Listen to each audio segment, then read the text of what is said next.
Welcome back to another YouTube video, and today we're gonna solve another problem in NeetCode 150, and the problem in arrays and hashing valid Sudoku. So let's begin to our problem and read it. So we're given a 9 by 9 Sudoku board, and we want to know if it's valid or not. And in order of the board to be valid, we need to have the following rules. The row must contain the digits 1, 9 until 9 without repetition. Each column must contain the digits 1 to 9 without repetition.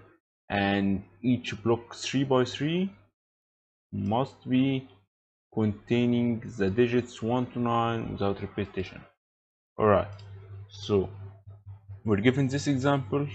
Each row of this shouldn't contain any duplicates for each row and for each column. So this each column shouldn't contain duplicates, and for each sub box 3 by 3. So basically this 3, then this 3, and then this 3, and so on and so forth until we reach to the end. So how can we solve this problem? Here we have notes here.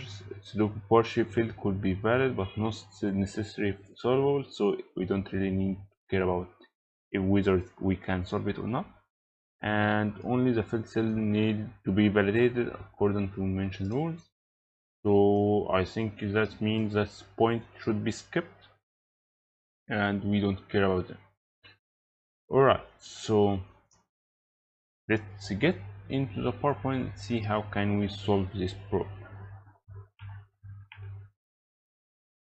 So this is a problem with the requirements. So we're given this board and we want to validate. So first step, we need to somehow store the data structure of each row. Like this row, we need to store the value so we can make sure there is no duplicate. And when we're talking about storing uniqueness, then we're probably talking about hash maps or hash sets that can be storing to find a unique key. So I will probably use hash set for this example while storing each row. So for each row we will have like a set, and that set contains the values that's being visited. So if we ever encountered any duplicate, we should just cancel it and return false. That's for the row.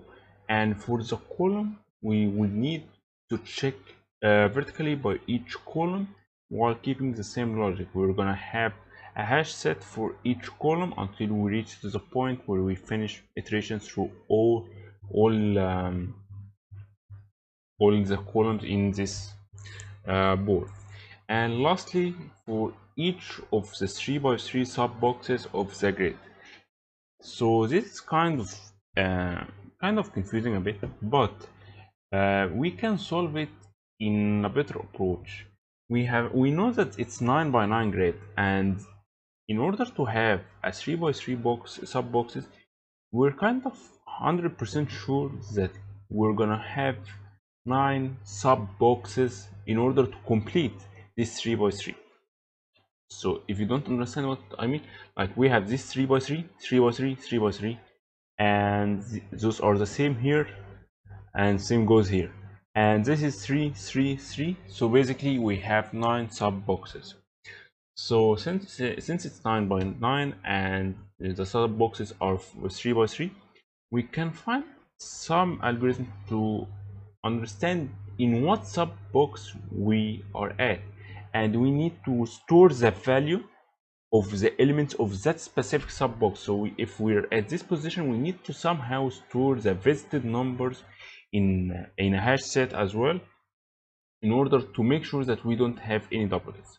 Otherwise we should return that it's not valid board. Same goes to this subboard, same goes to this, to any subboard.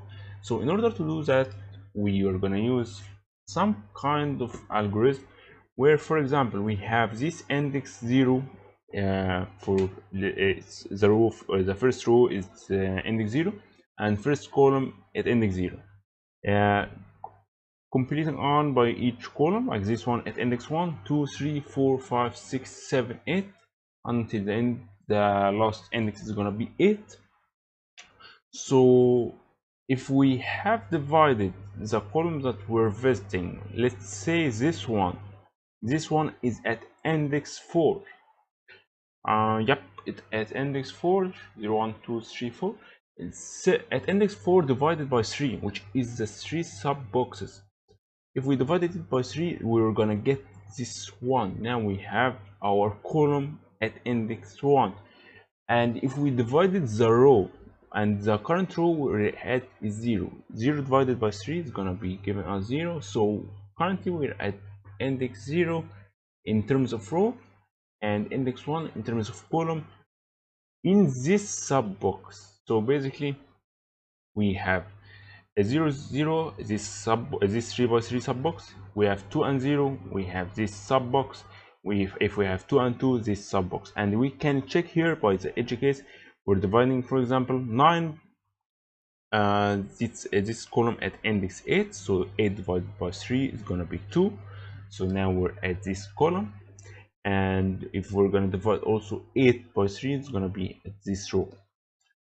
So that's basically how can we solve this problem, and this is how you can view it in conceptual view.